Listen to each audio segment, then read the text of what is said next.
শেষ জামানায় সময় সংক্ষিপ্ত হয়ে আসবে, টাইম খুব তাড়াতাড়ি চলে যাবে, এক জুমা থেকে আরেক জুমা খুব দ্রুত চলে আসবে।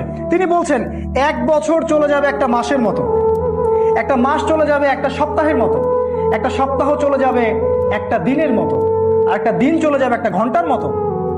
কিভাবে টাইম শর্ট হয়ে যাবে? যত বেশি ভূমিকম্প হবে তত বেশি টাইম শর্ট হয়ে যাবে। আর আমরা এই যে চাঁদের ক্যালেন্ডার বাদ দিয়ে পশ্চিমা ক্যালেন্ডার গ্রহণ করেছি, সময়কে আমরা কমিয়ে নিয়ে আসছি। আরো কিভাবে সময় শর্ট হবে? এই যে আজকে দিনকে রাত করা হয়েছে, রাতকে দিন করা হয়েছে। ছেলেরা ঘুমাতে যায় রাত 3টায়, ওঠে 10টা, 11টা, 12টায়। ওদের জন্য দিন হচ্ছে 6 ঘন্টা। আর আজকে থেকে আমাদের বাপদাদারা যারা ছিলেন তারা সেই ভোর 4টায় উঠতেন এবং রাতের বেলা তাড়াতাড়ি ঘুমাতেন। তাদের কাছে দিনটা অনেক লম্বা ছিল, তারা অনেক কাজ করতে পারতেন, তাই না?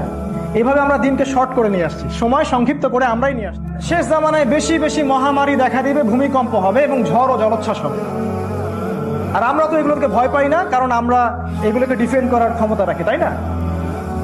আমরা তো এগুলোকে ডিফেন্ড করার ক্ষমতা রাখি। আমরা টার্মিনোলজি ব্যবহার করছি প্রাকৃতিক দুর্যোগ। প্রাকৃতিক দুর্যোগ প্রকৃতিটাকে